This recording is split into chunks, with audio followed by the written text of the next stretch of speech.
E para essa reportagem do Josmar Josino, extremamente importante sobre as investigações relacionadas ao PCC e relacionadas também ao caso Gritzenbach, que é justamente aquele homem que foi morto a tiros no Aeroporto Internacional de São Paulo. Qual é a novidade desse caso aqui revelado pelo Josmar?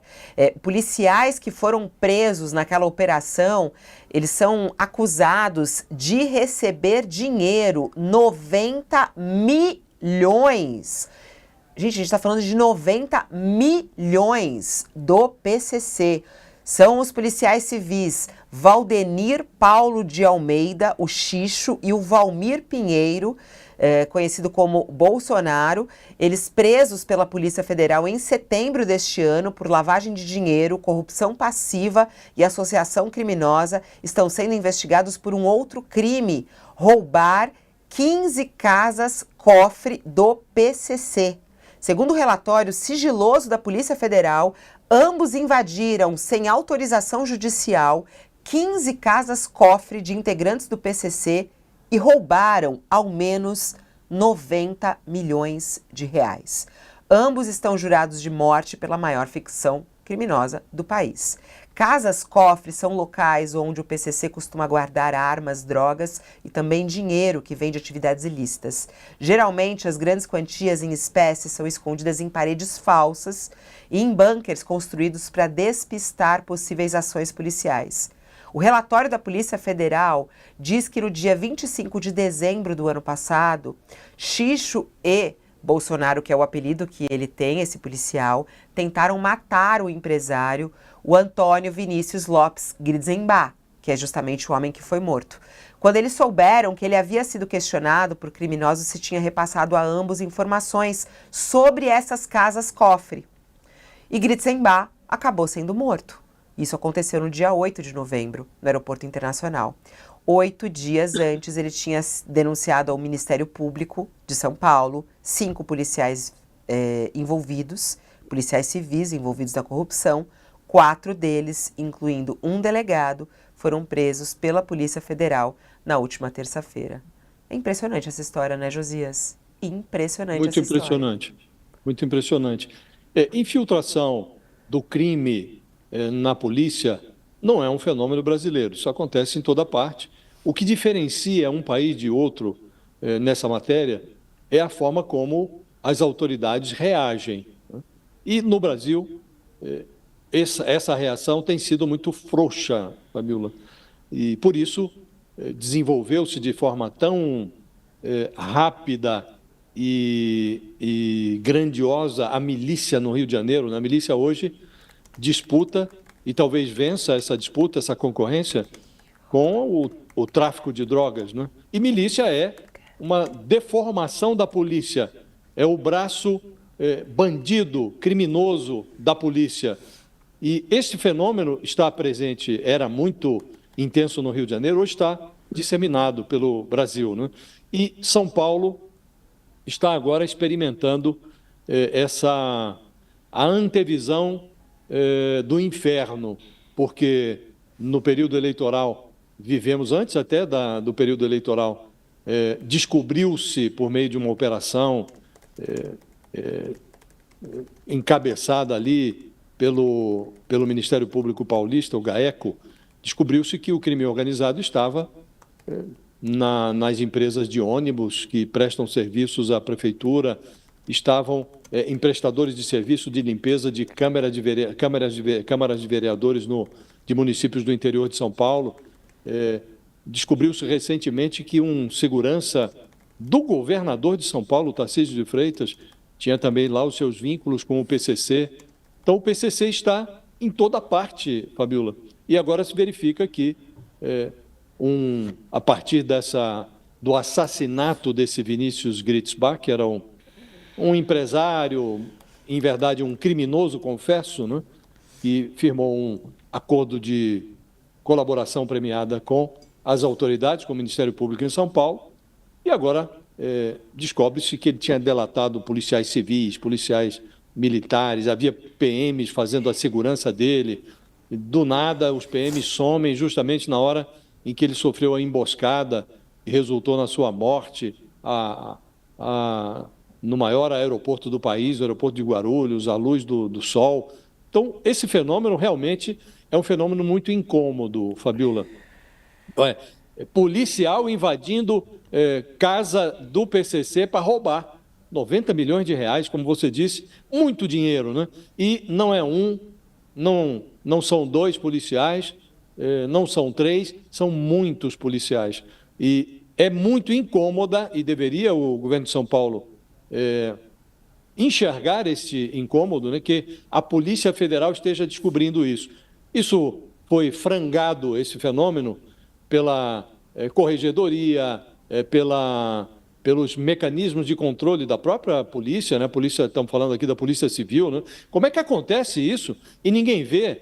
Porque e está demonstrado aí nessa investigação toda que esses policiais tinham o que antigamente se chamava de sinais exteriores de riqueza. O sujeito ganha 7 mil reais por mês e é empresário, é sócio de empresas, tem mansão, mora numa mansão, trafega pelas ruas da cidade de São Paulo em carros de luxo. Quer dizer, é bandido travestido de policial. E incomoda muito essa percepção, Fabiola, de que gente assim permanece na polícia e age impunemente sem que os mecanismos de controle entrem em ação, sem que eles sejam expurgados da força policial, antes que a gente enxergue constrangedoramente o resultado dessa investigação, né? Nós estamos financiando a formação de bandidos. É o Estado financiando a bandidagem, né? Isso tem que acabar. Agora, a forma como o governo de São Paulo reage diante do fenômeno, não parece haver uma disposição muito grande de interromper isso de forma definitiva, Fabiola. É extremamente grave. A gente aguarda que essa investigação siga com muita força, né, Sakamoto, para a gente saber o tamanho disso dentro da polícia e esse envolvimento. Essas informações que o Josmar nos traz hoje são impressionantes, informações exclusivas que ele conseguiu, né? Segundo esse relatório da Polícia Federal, um desses policiais ele recebe um salário líquido de 5 mil, mas movimentou 16 milhões e 200 mil em suas contas bancárias.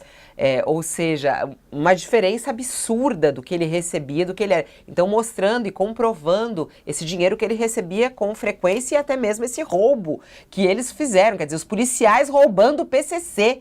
É algo muito impressionante. Será de filme, né, Sakamoto? Não tenha dúvida nenhuma, Fabiola, essa cena de filme é um absurdo.